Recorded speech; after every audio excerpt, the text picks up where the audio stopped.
갈라디아서 4장 12절부터 20절 말씀, 신약성경 306, 305페이지에 있습니다. 다 찾으신 줄 알고 교독하신 후에 마지막 절 합독하겠습니다.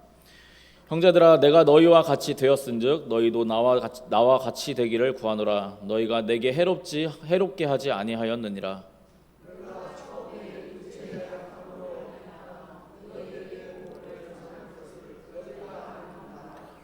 너희를 시험하는 것이 내 육체에 있으되 이것을 너희가 업신여기지도 아니하며 버리지도 아니하고 오직 나를 하나님의 천사와 같이 또는 그리스도 예수와 같이 영접하였도다.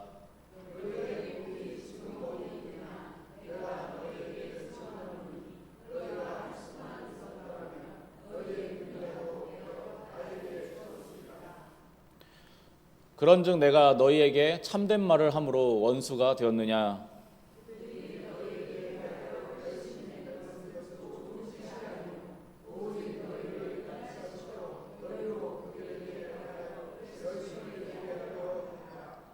좋은 일에 대하여 열심으로 사모함을 받음은 내가 너희를 대하였을 때뿐 아니라 언제든지 좋으니라.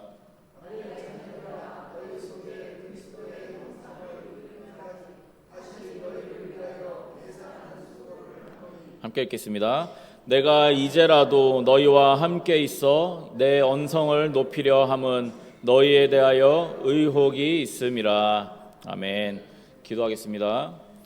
하나님 아버지, 또 이렇게 우리 말씀을 통하여서 하나님께서 우리에게 어떠한 문제가 있고 또 우리가 하나님 보시기에 어떠한 모습인지를 돌아보길 원합니다. 주님께서 주신 찔림이 있고 불편함이 있다면 주님, 우리가 그것을 은혜로 받고 나의 모습을 돌아보고 그것을 고치고자 하나님 앞에 회개하며 나아갈 수 있는 귀한 예배의 시간 되게 하여 주시옵소서. 감사드리며 예수님 이름으로 기도드립니다. 아멘. 오늘 말씀 갈라디아서 4장 12절부터 20절 말씀 가지고 잘못 지은 건물이라는 제목으로 말씀 나누고자 합니다. 우리가 신약 성경 말씀을 보면 예수님이 이제 건축을 가지고 비유를 많이 하시고 또 바울 사도도 이제 건축을 가지고 비유를 많이 하십니다. 오늘도 우리가 좀 건축을 가지고 좀 비유를 하고자 합니다. 우리가 흔히 요즘에는 거의 콘크리트 건물들이죠. 조금 비싼 건물들은 이제 벽돌 건물이나 뭐 특별히 더 좋은 걸로 이제 짓긴 하지만 대부분은 이제 콘크리트 건물들입니다. 이 건물들을 건축하는 단계가 이제 세 가지가 있습니다. 크게 세 가지가 있는데, 먼저는 토지 기반을 다지고 기초를 설치하는 기초 공사가 있고요. 또 그 다음에 그 기초 위에 철근과 철골과 또 콘크리트를 이제 넣고 이제 뼈대를 세우는 골조 공사가 있습니다. 그리고 그 골조 위에 바닥, 천장, 전기, 가스, 수도, 벽, 마감 이런 것들 하는 마지막 마감 공사로 이루어집니다.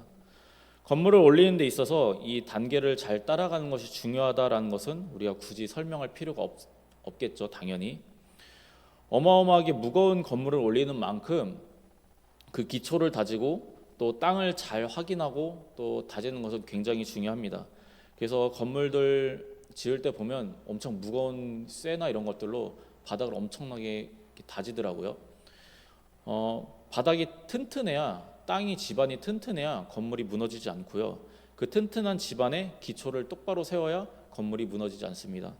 그 이후에 뼈대나 마감 공사를 아무리 잘한다고 한들 그 밑에 땅과 그 기반 기초 공사를 엉뚱하게 하면 그냥 무너지겠죠.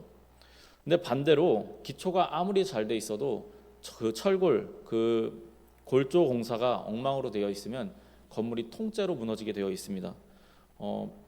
중국의 대나무 아파트 혹시 아시나요? 중국에서 중국 한 도시에서 이제 원가 절감을 하려고 안에 뼈대, 철골, 철근을 대나무로 한 거예요. 그러니까 이 건물은 으리으리하게 졌는데 강풍이 부니까 아파트 단지가 통째로 넘어졌습니다. 왜 그럴까요? 뼈대가 튼튼하지 못하니까. 누가 대나무로 뼈대를 삼습니까?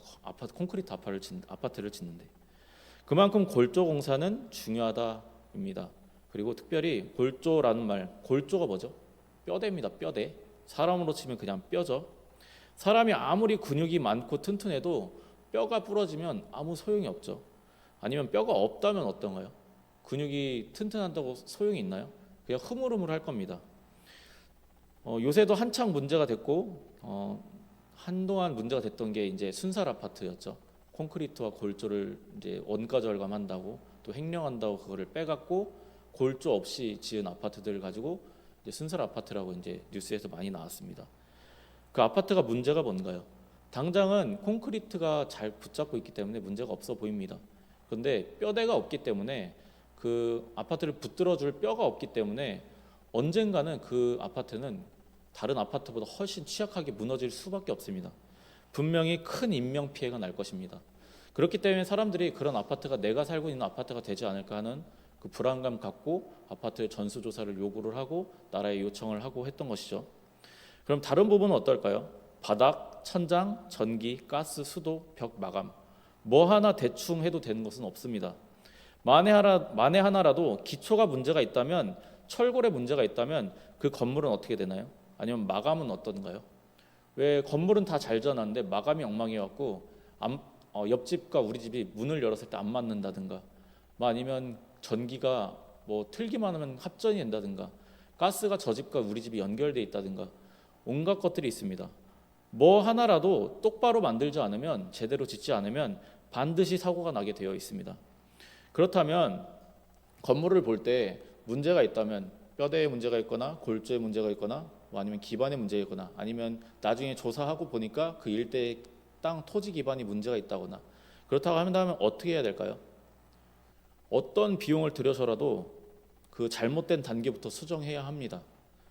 적어도 건물을 짓는 중이라면 피해액이 있더라도, 시간이 좀 걸리더라도 문제가 있는 단계부터 뜯어 고쳐야 합니다. 안 그러면 나중에 수많은 인명피해가 나게 될 테니까요. 문제는 잘못 지은 부분을 보고 고치고 수정하려면 그만큼 피해가 수반된다라는 점입니다. 고통이 수반되고 비용이 수반되고 시간, 현실적인 처벌의 문제까지 수반될 수 있습니다. 그러나 피해나 손해가 일어난다고 해서 당장 사고 나는 것도 아니고, 일단 다 지었으니까 지금은 한 10년은 괜찮겠지 하고 넘어간다면, 그러면 어떻게 될까요? 나중에는 우리가 소위 그런 말 하죠. 뭐 뭘로 막을 거 뭘로 막는다. 아시나요? 우리 속담이 있죠. 대로 막을 거 말로 막는다 했나요? 아, 그건가요? 그러면 바꿔 말하면 조금 처음에 수정할 수 있는 단계일 때 수정한다면 나중에 훨씬 큰 피해를 막을 수 있다라는 거잖아요. 뭐 이런 큰 피해나 큰 법적 책임 같은 거는 사실 그런 걸 수정하고 바꾸고 또 다시 하려면 따를 수밖에 없습니다. 근데 그게 힘들고 어렵고 또 내가 리스크를 감수하기 싫고 불안하다고 해갖고 우리가 그거를 피하거나 덮어두면 그게 비리고 또 그게 나중에 엄청난 인명피해로 다가옵니다. 우리의 신앙도 마찬가지라고 생각합니다. 잘못된 부분이 있다면 고통을 수반할지라도, 문자 그대로 피나는 노력이 필요할지라도, 문자 그대로 아프고 힘들지라도 우리가 고쳐야 하고 버려야 합니다. 오늘 갈라디아서를 통해서 또 이 부분에 대해서 우리가 좀 깊이 있게 좀 살펴보기를 원합니다. 갈라디아서의 배경에 대해서는 이제 좀 지겹게 들으셨을 테지만 또 아직 기억하지 못하시고 또 생각나지 않으실까봐 다시 한번 간략하게 설명을 하겠습니다. 오늘 이 말씀에서 바울이 갈라디아 서신을 쓰고 있고 갈라디아 성도들에게 이 말씀을 전하는 이유, 그 이유는요, 갈라디아 교회는 바울이 가르치고 세운 교회였습니다. 그들은 이방인들로만 구성된 교회였습니다. 주로 로마인과 로마의 지배를 받는 식민 민족들이 그 교회를 이루는 성도들이었습니다. 이들은 바울이 동거동락하면서 전한 복음을 통해서 그리스도를 구주로 믿고 세워진 교회였습니다. 당시 바울은 정확히 어떤 상황과 어떤 질병인지는 모르지만 갈라디아에 도착했을 때, 그리고 갈라디아에서 다른 지역으로 이제 선교를 가려고 할 때 몸이 안 좋았던 모양입니다. 질병으로 인해서요. 그래서 바울은 그 질병이 나을 때까지 갈라디아 지역에 있을 수밖에 없어서 있는 동안 그 갈라디아에서 이제 선교를 하기 시작합니다. 그러면서 세운 교회가 이 갈라디아 교회입니다. 바울은 이 갈라디아 교인들을 잘 교육하고 또 그들과 이제 먹고 자고 같이 살면서도 하면서 그들을 가르치고 이제 떠났습니다. 한 1년 정도 있던 걸로 추정을 합니다. 1년이나 1년 이하 정도로 있던 걸 추정을 하는데요. 이후에 갈라디아 교회를 바울이 떠나자 이 바울의 사도됨을 인정하지 않고 그 복음의 가르침을 거부하는 유대주의자들이 예루살렘에서 이 갈라디아서 지역으로, 갈라디아 교회로 찾아옵니다. 거리가 수백 킬로미터입니다. 근데 찾아온 겁니다. 그리고는 갈라디아 교인들에게 바울을 깎아내리고 그의 사도의 권한을 깎아내립니다. 예수를 믿는 것만으로 구원을 받을 수 없다라는 거짓 가르침도 전하고요. 진짜 구원을 얻으려면 너희가 할례를 행하고 율법을 지켜야지만 구원을 받을 수 있다라고 속입니다. 갈라디아 교인들은 유대인들에게 문화적이고 영적인 열등감을 가지고 있었기 때문에 너무나도 쉽게 이들의 가르침을 어느 정도 수용을 하게 됩니다. 이에 바울은 이 소식을 듣고 분개하고 애통하면서 이 갈라디아 서신을 기록하고 있습니다. 바울은 앞서 하나님의 자녀됨의 율법에 있지 않는다라고 1장, 2장, 3절에서 말씀하고 있습니다. 또한 유대인이냐 아니냐에 있지 않다라는 것을 분명하게 호소합니다. 왜냐하면 갈라디아 교인들이 이것에 너무 집착하고 있었기 때문입니다. 본래 갈라디아 교인들이 예수 그리스도를 영접한 것은 구원에 대한 소망 때문에 분명히 예수님을 믿었겠죠. 그리고 바울을 통해서 예수 그리스도를 믿으면 구원을 받는구나라는 분명한 메시지를 받고 믿었을 것입니다. 그러나 고통스러운 현실과 또 어려운 환경 가운데서 천국에 대한 소망으로 이전에 믿었던 이 이방 종교와는 전혀 다른 이 그리스도만의 이 복음에 매료되긴 했습니다. 다만 이들이 이제 바울이 떠나자마자 찾아온 그 유대주의자들에 의해서 할례니 율법이니 하는 이야기를 듣다 보니 이런 의심이 생기게 됩니다. 저들은 하나님이 택하신 유대인들인데 저들의 말처럼 우리가 율법을 지켜야 되지 않나? 저들은 할례를 받고 저들은 율법이라는 걸 지키니까 하나님이 선택한 민족이라고 하는 거 아닌가라는 어떤 문화적인 열등감, 영적인 열등감에 사로잡힙니다.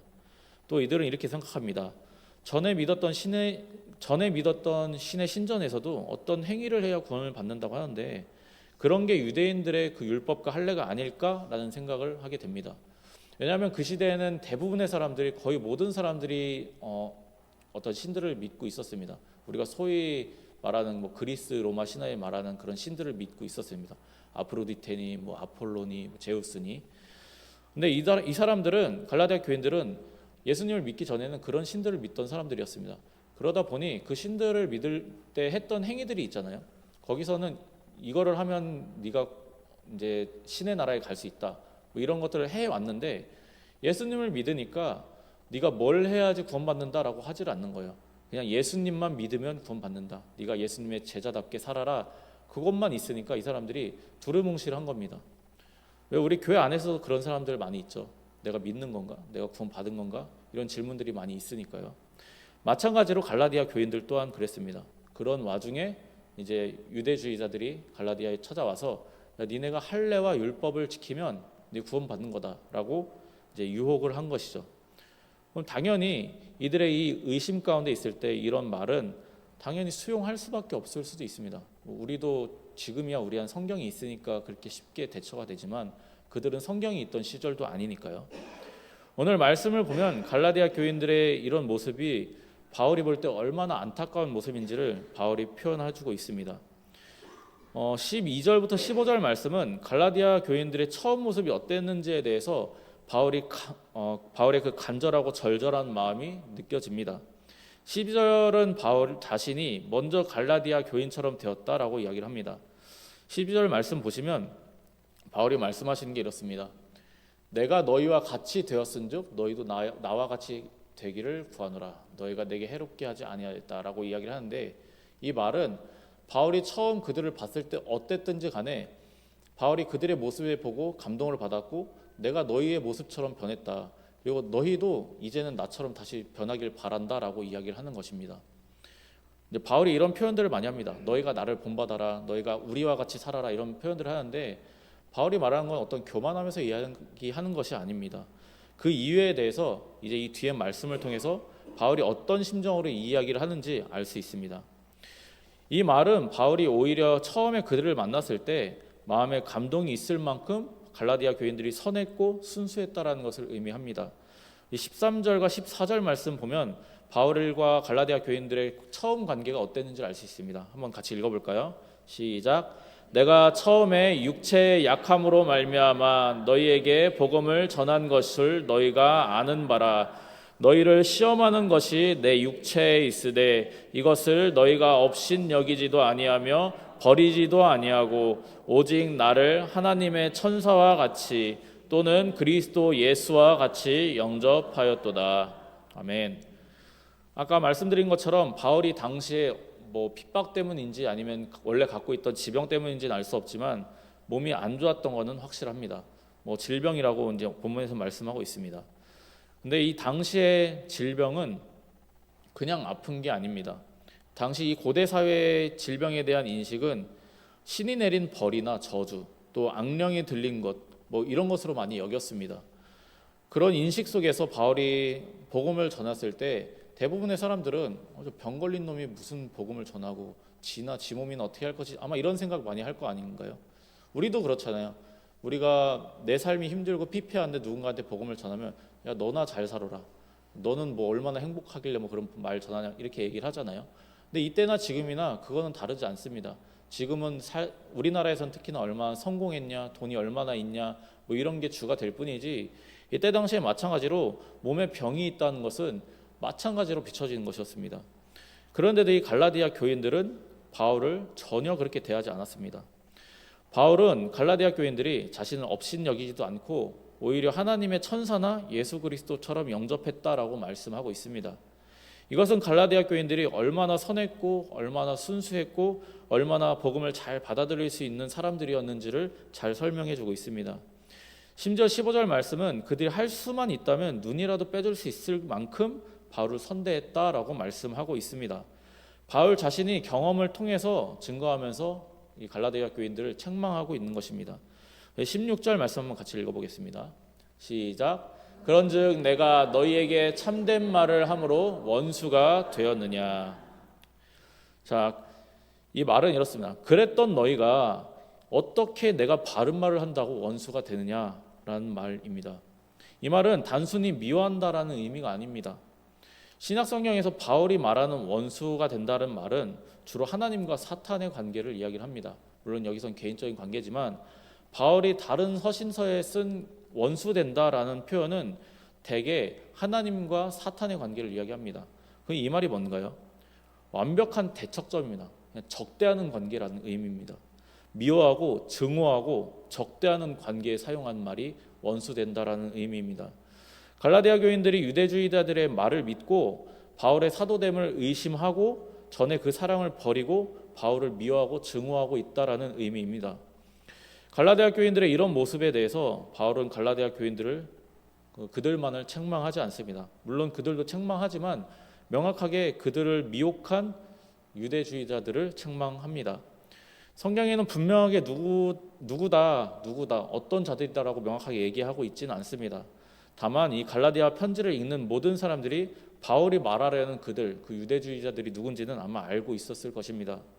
바울은 갈라디아 교인들이 자신을 어떻게 전에 대했었는지를 기억나게 하면서 너희가 나한테 이렇게 대했었는데 그들 유대주의자들로 인해서 너희가 나를 원수로 여긴다라고 경고하고 있는 것입니다. 우리 17절 말씀도 한번 같이 읽어보겠습니다. 시작.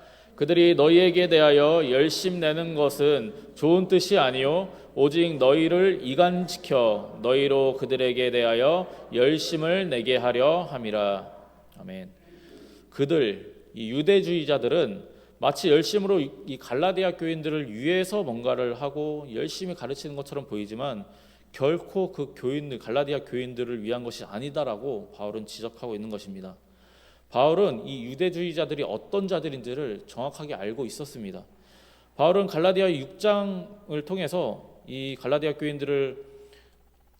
교인들이 자기들을 위해서 일한다라고 믿고 있는 그 유대주의자들이 어떤 자들인지에 대해서 정확하게 설명을 하고 있습니다. 6장 13절 갈라디아서 6장 13절 말씀 보면 이렇게 기록하고 있습니다. 할례를 받은 그들이라도 스스로 율법은 지키지 아니하고 너희에게 할례를 받게 하려 하는 것은 그들이 너희의 육체로 자랑하려 함이라. 이 말은 그들이 자신들이 할례를 받은 것 이외에는 율법을 지키지 않는 자들이다라는 것입니다. 유대인들은 8살이 되면 아니면 날 때 할례를 받습니다. 그냥 자기의 선택과 상관없이 유대인 부모 밑에서 자랐으면 할례를 받습니다. 그게 자기가 뭔가 잘나서 받는 건가요? 그거 아니잖아요. 근데 이 갈라디아 교회에 찾아와서 갈라디아 교인들에게 너희 할례를 받아야 너희가 하나님 민족이다, 니네 율법 지켜야 하나님 민족이다라고 이야기한 이들은 자기들이 유대인으로서 당연하게 받는 것들을 자랑으로 내세우기 위해서 그리고 정작 자신들은 율법을 지키지도 않으면서 갈라디아 교인들에게 너희네가 율법을 지켜야 한다. 그래야 구원받는 거다라고 자랑하기 위함입니다. 그리고 그런 자신들을 인정하지 않는 바울을 깎아내리고 갈라디아 교인들이 믿는 믿음까지도 망가뜨리는 자들인 것입니다. 이 모습에 대해서 17절 말씀은 이렇게 말합니다. 너희로 그들에게 열심을 내게 하려 하는 거다. 소위 말해서 자신들을 위해서 갈라디아 교인들을 이용하려고 하는 것이다라고 하는 것이죠. 안타깝게도 갈라디아 교인들은 이런 게임에 넘어갔습니다. 갈라디아 교인들과 유대주의자들 어느 쪽이 바울을 더 잘 알았을까요? 정확히는 알 수 없지만 아까 말씀드린 대로 한 1년 정도 동거동락한 것으로 보입니다. 바울이요. 그리고 갈라디아 교회를 세운 것 또한 바울입니다. 그러면 유대주의자들보다 갈라디아 교인들이 바울이라는 인물이 어떤 인물이고 그 사람의 인품과 성품이 어떤지를 잘 알았을 거 아닙니까? 근데도 자기들과 모르는 사람이 유대주의자들의 말을 듣고 이 바울에 대한 깎아내림을 그냥 믿어버립니다. 유대주의자들은 바울이 떠난 틈을 찾아온 이들입니다. 어느 쪽이 바울이라는 사람을 그의 인품을 잘 아는지에 대해서 어느 쪽이 말하는 복음이 더 진실된지에 대해서는 자명합니다. 그럼에도 갈라디아 성도들은 본질이 아닌 것에 집착을 했습니다. 유대주의자들이 자랑하는 율법과 할례에 매료됐습니다. 더 그럴싸하고 더 눈에 잘 보이니까요. 더 확실해 보이니까요. 바울을 처음 대했던 갈라디아 교인들의 모습을 보자면 아마 갈라디아 교인들이 순수하고 많이 선했던 것 같습니다. 그러니 유대주의자들이 이 선한 모습으로 자신들을 위하는 것처럼 바울과의 관계를 이간질하고 잘못된 복음을 교묘하게 바꿔서 이야기를 해도 분간하지 못했을 거라고 우리가 그냥 마음 한편으로 그냥 그랬을 거야라고 좀 이렇게 그들을 생각하면서 생각은 해볼 수 있습니다. 그러나 고의이든 타의이든 순수했든 순수하지 않았든 잘못된 것은 잘못된 것입니다. 바울은 이 부분을 지적하고 있고 한편으로 갈라디아 교인들이 돌아올 것을 촉구합니다. 앞서 건물의 이야기를 하면서 잘못 지은 건물은 다시 지어야 한다라고 말씀드렸습니다. 잘못된 부분이 기초라면 기초부터 다시 지어야 하고 잘못된 부분이 골조라면 골조부터 뜯어 고쳐야 합니다. 전기나 아니면 외장 마감이라면 뜯어 고쳐야죠. 그렇지만 앞서 말씀드린 것처럼 그러려면 손해가 동반될 수밖에 없고 고통이 동반될 수밖에 없습니다. 아니 동반되어야죠. 흔히 교회 다녀봤다, 교사했었다, 신학도 했었다, 심지어는 나 목사였었다라고 하는 분들이 신앙에서 벗어났을 때 다시 돌아오기란 정말로 너무나도 큰 고통이 수반됩니다. 아마 대부분은 대부분이라고 하면 제가 너무 단정하는 거니까 그건 아닌 것 같고 쉽게 돌아오지 못합니다. 왜냐하면 잘못 지어진 곳 위에 계속 쌓았기 때문입니다. 잘못 지어진 곳 위에 계속 쌓아 올렸기 때문에 그 고정된 생각 위에 계속 자기 나름대로의 합리화와 내가 떠난 이유를 쌓아 올렸기 때문에 그것을 무너뜨리고 다시 세우기란 보통 힘든 일이 아닌 것입니다. 이렇게 잘못 지어진 사람은 오히려 하나님을 대적하고 하나님을 찾고자 하는 사람들을 하나님께로 돌아오지 못하도록 하는데 앞장서는 자들이 됩니다. 소위 사탄의 앞자기가 되는 것이죠. 저도 제가 사회생활을 할 때 저를 못살게 굴었던 상급자가 맨날 하는 말이 그거였습니다. 나도 주일학교에서 교사했었다. 나도 교회 다녔었다. 근데 그 사람이 저를 얼마나 못살게 괴롭혔는지 모릅니다. 오늘 갈라디아 교인들을 유혹한 이 유대주의자들의 모습이 그렇고 유혹에 넘어간 갈라디아 교인들의 모습이 그렇습니다. 갈라디아 교인들은 바울을 하나님의 천사처럼 예수 그리스도처럼 영접했었습니다. 그러나 그들이 유대주의자들에 의해 잘못 지어져 갈 때 바울과 원수가 됐습니다. 바울이 전한 복음과 원수가 됐습니다. 바울은 갈라디아 교인들을 위해서 고통받기를 주저하지 않고 이 편지를 기록하고 있습니다. 자신의 마음을 담고 전심을 담아서 이 편지를 기록하고 있습니다. 사랑하기에 쓴소리도 하고 아낌없이 이들을 책망합니다. 왜 그런가요? 욕먹고 원수 될 것도 각오하고 쓰는 거잖아요. 그런 쓴소리 하는 것은. 19절 20절 말씀 한번 같이 읽어보겠습니다. 시작. 나의 자녀들아 너희 속에 그리스도의 형상을 이루기까지 다시 너희를 위하여 해산하는 수고를 하노니 내가 이제라도 너희와 함께 있어 내 언성을 높이려 함은 너희에 대하여 의혹이 있음이라. 아멘. 19절 말씀은 바울이 어떤 마음으로 갈라디아 교인들을 대하는지를 잘 보여주고 있습니다. 정말로 사랑하는 사람이라면 그 사람을 위하여서 아파할 줄 알아야 하고 먼저 아파줄 줄 알아야 합니다. 그 사람을 위해서 내가 아프고 그를 덮어줄 수 있어야 하죠. 그 사람을 위해서 고생과 희생을 아끼지 않아야 합니다.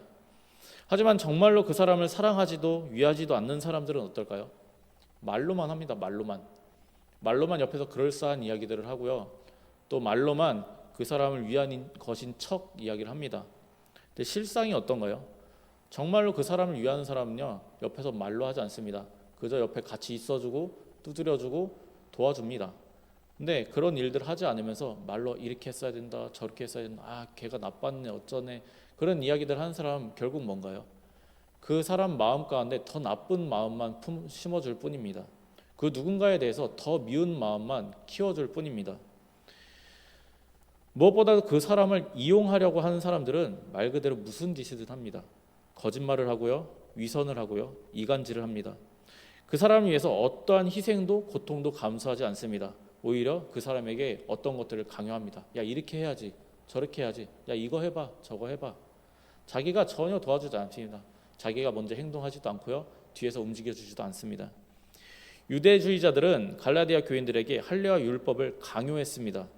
정작 자신들은 유대인이기에 할례를 받았으나 자신들은 율법을 지키지 않는 반쪽짜리이면서요. 바울은 어떤가요? 바울은 강요하는 것이 아니라 자기 자신이 수고할 것을 약속하고 있습니다. 그러니 너희가 돌아와라 라고 말씀하고 있습니다. 욕먹을 각오로, 미움받을 각오로 갖은 쏜소리와 함께 염려와 우려와 마음 아픈 그 속내를 이 갈라디아 서신 내내 드러내고 있습니다. 19절 말씀은 그들이 그리스도의 형상을 이루기까지 그들을 위해서 바울 자신이 해산하는 수고를 하겠다라고 선언합니다. 어머니의 뱃속에서 아이가 형태를 이루어 가듯이 바울의 품 안에서 그리스도의 형상을 이루고 품도록, 또 그리스도 안에서 그들이 그 형상을 이룰 수 있도록 어머니가 아이를 낳기 위해 해산의 수고를 하듯 바울도 그들이 그리스도의 형상을 이루고 모양이 만들어질 때까지 자기 자신이 함께 수고하고 해산의 그 수고를 감당하겠다라고 선언한 것입니다. 누군가의 변화는 자동으로 이루어지지 않습니다. 물론 하나님이 일하시지요. 하지만 잘못 나아간 사람을 돌아오게 하는 것은 더더욱 그냥 일어나지 않습니다. 돕는 사람이 있어야 되고요. 하나님이 분명히 사람을 통해서 일하십니다. 하지만 사람을 통해서 일한다는 것은 뭔가요? 그 하나님이 보낸 사람이 수고를 해야 되잖아요. 분명히 고통이 수반됩니다. 그 영혼이 떠났던 영혼이라면 더더욱 큰 고통이 수반됩니다. 누가 그럴까요? 누가 고통을 수반해야 하나요? 대부분 그래도 믿음이 있는 사람들은 내가 하나님에게 좀 떠났다 그러면 자기 모습을 하나님 앞에 돌아봤을 때 자기가 스스로 기도하고 나옵니다. 그게 좀 힘들더라도요. 근데요, 진짜 문제 있는 사람들은요, 자기가 아픈 줄도 모르는 사람들입니다. 그 영혼을 사랑하는 사람은 그 아픔과 고통을 자신이 수반해 주셔야 합니다. 지금 혹시 머릿속에 생각나는 사람들 있으신가요? 뭐 교회를 떠난 누군가 분명히 있을 겁니다. 없을 수는 없어요. 우리가 믿는 사람이라면. 교회를 나오지 않는 누군가 생각나는 사람들이 있으신가요? 그 사람에게 뭔가를 강요하지 마시기 바랍니다. 야 교회 가야지, 뭐 해야지, 이걸 해야지. 그 사람이 하나님을 만나면서 거칠 그 성화의 과정, 그 어려운 과정은 그 사람의 몫이고 하나님의 몫입니다. 그러나 우리가 해야 할 일은 그 사람을 품는 일입니다. 내가 해야 할 일은 그 사람을 위해서 해산의 수고를 감당하고 기도하고 그 앞에서 그리스도의 모습을 드러내는 일입니다. 해산의 수고라 하면 뭔가요? 그 사람을 더욱 알고자 애쓰고 그 사람을 더욱 돕고자 애쓰고 그 사람의 그리스도에 있는 모습을 더욱 보이고자 애쓰는 것입니다. 그리스도의 향기를 드러내고자 하는 것이고요. 피곤하고 귀찮고 돈도 아깝고 힘들어도 이런 것들을 감내하지 않는다면 그 사람이 뭘 보고 돌아올 수 있나요? 이미 멀리 갔으니 놓아야 할까요? 아니면 내가 너무 힘드니까, 나 살기도 힘드니까 그냥 놓아야 할까요? 이미 지어진 건물이니 무너질 때까지 기다려 볼까요? 하나님이 저 무너뜨리고 알아서 하시겠지. 그렇게 하실 건가요? 물론 하나님이 하시면 하시겠죠. 근데 아시잖아요. 그 과정이 얼마나 힘든지. 그리스도 안에서 수고하시기를 애쓰시길 바랍니다. 적어도 이 자리에 계신 우리 성도님들은 잘못 지어진 건물이 아니라 하나님께서 견고하게 세우신 건물이라 믿습니다. 그렇다면 이제 나 자신을 위해서가 아니라 하나님이 나에게 보내신 사람을 위해서 해산의 고통을 감내하시길 원합니다. 그 시간이 길 수도 있고 고통스러울 수도 있습니다. 정말 많은 손해를 보아야 할 수도 있습니다. 정말 내가 진짜 있는 그대로 마음이 아파야 할 일이 많을 수도 있습니다. 그러나 바울이 예수님이 하신 것처럼 한 영혼을 살리기 위해서 그리스도의 향기를 드러내기 위해서는 수고하는 것을 두려워하지 마시길 바랍니다. 이 일은 우리 주님이 기뻐하시는 일이요 우리의 본분입니다. 이것이 전도고 제자 삼는 일입니다. 이 일은 전적으로 성령의 능력을 힘입어서 하는 일이기도 합니다. 우리가 정말로 하나님을 의지해서 간절하게 그 사람이 그리스도의 형상을 이루기까지 해산의 수고를 감당하고자 한다면 반드시 하나님께서 그 일을 감당할 능력을 주시고 그 영혼을 저와 여러분에게 하나님께로 인도하여 줄 줄 믿습니다. 하나님의 역사하심 가운데 예수님의 이 사역에 동참하시는 가운데 한 생명이 돌아오는 때 그 누릴 기쁨을 소망하고 고대하면서 작정하시는 저와 여러분 되시기를 우리 주 예수 그리스도의 이름으로 축복합니다.